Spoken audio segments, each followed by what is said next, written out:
નમસ્કાર, આપ જોઈ રહ્યા છો નેશન પ્લસ ન્યૂઝ. હું છું આપની સાથે હિતલ ભગત.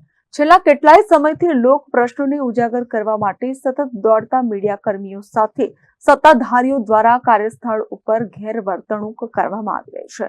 ગતરોજ પણ પાલિકાના પરિસરમાં મીડિયા કર્મીઓ સાથે વડોદરા મહાનગરપાલિકાની વિજિલન્સ અને સુરક્ષા ગાર્ડ દ્વારા ધક્કામુક્કી કરીને અપમાનિત કરવામાં આવ્યા હતા. જે અંગે આજરોજ વડોદરા મીડિયા ક્લબની એક અગત્યની બેઠક સર્કિટ હાઉસ ખાતે મળી હતી. વડોદરા કોર્પોરેશનના સત્તાધીશો અંદરો એકબીજાનો એકડો કાઢી નાખવા માટે હવે મીડિયાને પણ નિશાન બનાવી રહ્યા છે. જે ઘટનાની વડોદરા મીડિયા ક્લબની બેઠકમાં નિંદા કરીને મહત્વના નિર્ણયો લેવાયા છે. એમ તો મીડિયા અને સરકાર એ એકબીજાના પર્યાય છે, ત્યારે સરકાર પણ મ્યુનિસિપલ મારફતે પોતાની યોજનાઓ અને જાહેરાતો નાગરિકો સુધી પહોંચાડે છે. પરંતુ વડોદરામાં ભારતીય જનતા પાર્ટીના શાસિત મ્યુનિસિપલ કોર્પોરેશનના શાસકો સત્તાના નશામાં મદમસ્ત છે. ત્યારે છેલ્લા ઘણા સમયથી વડોદરા કોર્પોરેશનના ભારતીય જનતા પાર્ટીના શાસકો અને હોદ્દેદારો મીડિયાને યેન કેન પ્રકારે ટાર્ગેટ કરીને દુર્વ્યવહાર કરી રહ્યા છે. શાસકો વચ્ચે અંદર લડાઈ ચાલી રહી છે, જેમાં મીડિયાને નિશાન બનાવવામાં આવી રહ્યું છે. જેના ભાગરૂપે ગતરોજ જ વડોદરા મ્યુનિસિપલ કોર્પોરેશનના પરિસરમાં વિજિલન્સ અને સુરક્ષા ગાર્ડ દ્વારા જે રીતે મીડિયા કર્મીઓ સાથે દુર્વ્યવહાર કરવામાં આવ્યો, એની વડોદરા મીડિયા ક્લબ દ્વારા ગંભીર નોંધ લેવામાં આવી છે.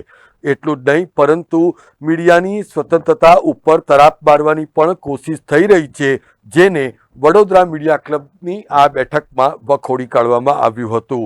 અત્રે ઉલ્લેખનીય છે કે છેલ્લા કેટલાય સમયથી વડોદરા પાલિકાના હોદ્દેદારો દ્વારા મીડિયાને કામ કરતા પણ રોકવામાં આવી રહ્યા છે. અને એટલું જ નહીં, પરંતુ મીડિયાએ કયા સવાલ પૂછવા જોઈએ અને કયા નહીં, તેમજ કોર્પોરેશનમાં પ્રવેશ ઉપર પ્રતિબંધ લગાવવા જેવા ઇમરજન્સીનો સમય યાદ કરાવી દે તેવા તગલગી નિર્ણયો પણ લેવાયા. આજે આ તમામ ઘટનાઓને લઈને વડોદરા મીડિયા ક્લબના અધ્યક્ષ અજય દવેની અધ્યક્ષતામાં સર્કિટ હાઉસ ખાતે એક અગત્યની બેઠક મળી હતી. જેમાં કોર્પોરેશનના સત્તાધીશોના આ તગલગી વલણ સામે મીડિયાએ પણ હવે આક્રમક વલણ અપનાવવાનો મૂડ બનાવી લીધો છે. આગામી દિવસોમાં વડોદરા મીડિયા ક્લબે મીડિયા જગતની સ્વતંત્રતા અને સ્વમાન જાળવી રાખવા માટેની પણ કટિબદ્ધતા વ્યક્ત કરી હતી.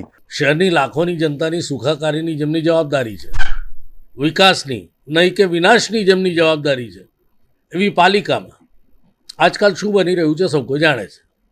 મીડિયાને ટાર્ગેટ કરીને પોતાના પ્રાઇવેટ સ્કોર સેટલ કરવાનો એક ધંધો ચાલી રહ્યો છે. કારણ આખરી વર્ષ છે, અનેકને ખબર છે કે એમને ટિકિટ મળવાની જ નથી, એટલે જતાં જતાં બીજાનું પણ પૂરું કરી નાખવું એવી કદાચ માનસિકતા ધરાવતા તત્વોએ ગઈકાલે શું કર્યું અને અગાઉ પણ શું કર્યું છે એની સૌને જાણકારી છે. કોઈ લડાઈની શરૂઆત કરે તો અંત લાવવાની જવાબદારી અમારી પણ છે, કારણ કે આ તો પ્રજાને માટે લડત અમારે પણ લડવી પડે એમ છે.